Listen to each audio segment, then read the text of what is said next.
Okay, pag-usapan na kagad natin, no? Ito po ang nilalaman ng sinabi po nito ni Arnold Flavio. Tuloy ang paglilitis kay dating Pangulong Duterte sa International Criminal Court sa February 23. Asahan ang pagbaha ng fake news at clickbait sa social media ng kanilang mga kaalyado. Okay, para baluktutin ang desisyon ng ICC at isisimuli ito kay Pangulong Bongbong Marcos. Yan, ang dami pong sinabi nito ni Clavio sa isang paragraph. Napakarami pong kasinungalingan ang pinahayag. Tama po yan, no? Magsisimula na po yung aktual na paglilitis kay Pangulong Duterte. Alam niyo po, katulad nga ng sinabi ko, ulitin ko lang to, sinabi ko kanina dun sa Birada Aguila, na pag-usapan natin to, yan pong pagharap na, kasi wala na pong balakid eh. Yung pong desisyon ng ICC na nagsasabi po na si Pangulong Duterte ay fit for trial, wala na tayong magagawa dyan. No? Kahit na nga hinihirit pa sana ni Kaufman na palpak, no, yung desisyon na yan dahil hindi naman po yung medical team mismo ay naniniwala na si Tatay Digong ay mahihirapan, no? Ayon dyan kay Kaufman. Ibig sabihin, salu-salungat, hindi po sila, kumbaga, hindi po unanimous, hindi po sila kumbinsido talaga totally. O, pero nariyan na yan eh. Nagpasya na po yung korte, wala na tayong magagawa. Alam po ninyo, sabi ko nga kanina, ulitin ko lang, dalawa yung pwede mangyari kay Tatay Digong. Yung totoo po na pwede po siya talaga na lantutay na, no? Hindi na po talaga kaya ng kanyang pangangatawan. Uy, si Ma'am Eddie Moorcroft nariyan na rin. Makikita nyo po kung makikita po ng buong mundo na talagang hindi fit for trial.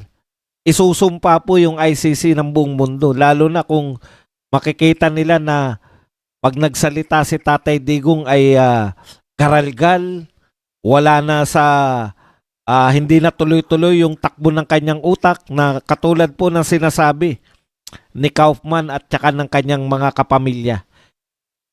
Hayaan nyo po na mundo mismo yung makakita sa ginagawa ng ICC. Okay.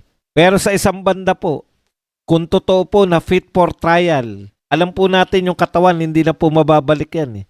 Pero kung yung talino po ni Tatay Digong at galing niya po na magsalita, madidiin din po lalo yung ICC. Kasi kayang-kaya pong ipaliwanag ni Tatay Digong yung mga paglabag sa kanyang karapatan pantao. Lalo na po yung pagpapadala rito, pagpapadala doon sa dahig, no? Na wala naman po siyang sapat na hindi po dumaan sa due process.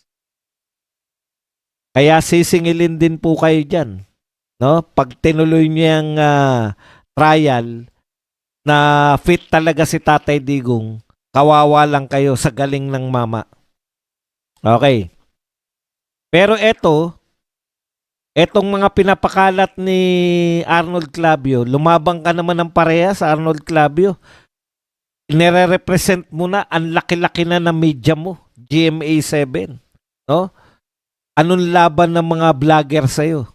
Inunahan mo pa, wala pang paninira. Ito po yung problema sa mga tao na to eh. Wala pa pong fake news, inuunahan na magpapakalat ng fake news. Wala pa pong clickbait, sinasabi na magki-clickbait. Wala pa pong paninisi kay BBM. Alam mo, yan ang fake news. Yung i-anticipate mo na anuman yung pasya ng ICC ay isisisi namin kay BBM. Hindi naman kami bobo eh. Alam namin si BBM at saka ang ICC, pareho po nilang interes na kumbaga nagkapareho lang sila. Hindi po, tatingin nyo ba, yung huhusay ng mga judges ng ICC, sa tingin nyo, kayang-kaya silang diktahan ng isang BBM? Diyos ko naman, ha? Baka nga tuwan-tuwa sila dahil napapaikot nila si BBM para, alam nyo po, yung pagkakakulong ni Tatay Digong dyan sa ICC, napakalaking achievement po yan ng mga ICC judges. Walang kahirap-hirap. Ang dami nilang inisyuhan ng warrant of arrest. Nariyan si Putin, nariyan si yung Prime Minister ng Israel, Netanyahu. At iba pa po nilang gustong imbestigahan. Pero tanging Pilipinas lang po ang uto-uto na nagbigay ng kanyang citizen. At hindi po simpleng citizen si Tatay Digong. No? Uulit-ulitin po namin to. Tanging Pilipinas lang po ang tayo pa. Yung mismong humuli kay Tatay Digong para ipakulong dun sa ICC. Yan, ang may kinalaman yan, yung mga remulya. Inamin naman nila, di ba? Kasama si John Vic na nagsabi na part siya nung nagplano at nagpahuli kay Tatay Digong. Yung mga bumabanat po kay Kaufman, hindi naman po nila kilala si Kaufman. Ang tingin ko dyan, content lang. Kino-content lang nila si Kaufman. Huwag nyo na problemahin yun. Tumirekta na kayo sa mga Duterte. Ganito lang yan eh. Kung ang tingin nyo ba yung nasa karera kayo ng kabayo, ha? Magpapalit kayo ng hinete, nasa kalagitnaan kayo ng karera ng kabayo. Kalimutan nyo na po yan. Pagtiwalaan nyo na lang yung mga Duterte. Tapos, sila po kumuha niyan at sila po nasa gitna po ng karera ngayon. Ang hirap po na magpapalit ka ng hinete. Mahirap po magpalit ng driver habang nasa, tsaka nyo na banatan o kung ano man ang gusto nyo sabihin. Hanggang ngayon ba naiisip nyo na ang nangyayari kay Tatay Digong kapalpakan lang ng kanyang abogado? Hanggang ngayon, ganun ang iniisip nyo? Ang nangyayari po kay Tatay Digong, hindi po kapalpakan ng kanyang abogado. Kung hindi, yun mismong ICC ang may kasalanan yan. Hindi po nila palalayain si Tatay Digong dahil wala po silang kasong nililitis sa kasalukuyan. Mas kailangan nila nalitisin si Tatay Digong para magpatuloy sila sa paghagilap nila ng pondo. Ayun naman, no? Mga ano lang po yan, mga side bet na lang po yan kung magaling ba o hindi yung abogado. Di po ba? Wala na po sa usapin yan. Pag yung korte mo ay isang korap na korte, wala kang magagawa. Hindi ko po pinagbibintangan na korap yung ICC. Kung parehas kasi yan, makikita nila na yung pagkakahuli kay Tatay Digong ay labag sa batas. Wala tayong magagawa dyan kung corrupted yung mga judges niyan. Kaya nga hindi tayo naniniwala dyan sa korte na yan. Ganun lang po yun. Yun lang po yung pananaw ko doon. Hindi ko po pag-aaksayan ng panahon yan.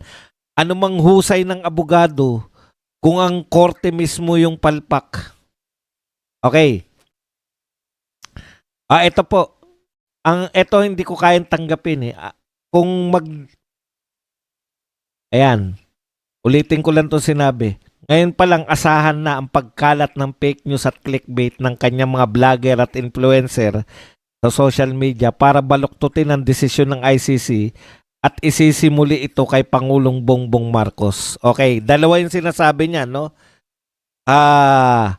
Magdedesisyon yung ICC, babaluktutin ng mga vlogger at influencer at isisisi daw natin kay BBM. Ano man pa siya ng ICC, isisisi namin sa ICC.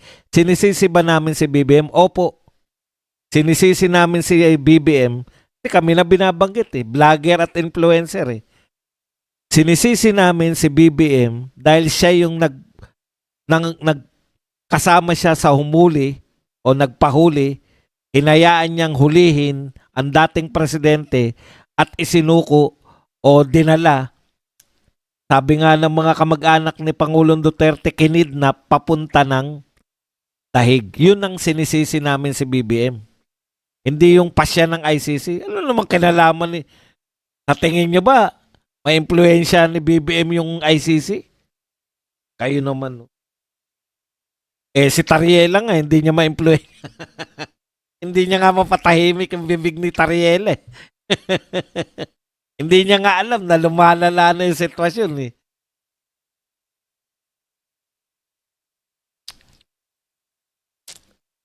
Okay. Kaya wag mong unahan. Yung problema sa'yo, Arnold Clavio eh. Masyado kayong takot, no? Anong problema namin sa'yo, Clavio? Masyado kayong takot sa mga vlogger ni Duterte. Bakit? Simple lang naman yan eh. Akala nyo kasi sa tao, kaya nyong pagsinungalingan. Ang mga tao, mas matalino na ngayon. Bakit? Unlike nung tao nung 1980s at 1990s, mga Pilipino nung 80s at 90s, na walang access sa mga tunay na pangyayari, maliban na lamang sa mga balita, kayo nagpo-provide, yung mga media. Kayo lang yung pinagkukunan ng balita. Alam niyo yung pagkakaiba ngayon, no? May other information na sila. Ang tingin nyo pa rin sa tao, eto problema ng mga to eh. Ang tingin nyo pa rin sa tao, kayang lokohin ng mga vlogger ni Duterte. Hindi po.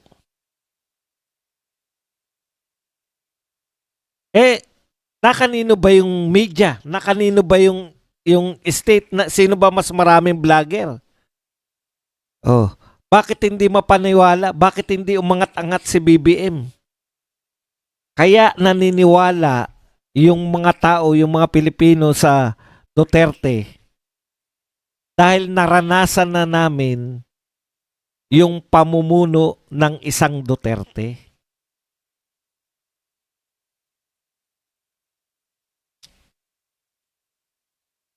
At naranasan na rin namin yung pamumuno ng pinagtatanggol mong si Marcos.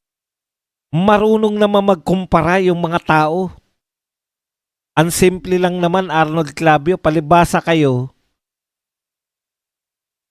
nakatira kayo sa mga gated community, immune kayo sa nagaganap sa mga majority ng kapaligiran sa Pilipinas. Kaming nakalubog. Kaming nakatira mismo sa tirahan na nakakaraming Pilipino. Kaming nakatira sa mga looban na kinakailangan mo pang maglakad. Kayo, wala kayong problema eh. Paglabas niyo ng bahay, nakakotse na kayo. Papunta kayo sa mga opisina. Ang inyong mga anak, nakakotse, papunta sa eskwelahan. Kami, na naglalakad, papunta ng kanto, maghihintay ng sasakyan. Kami yung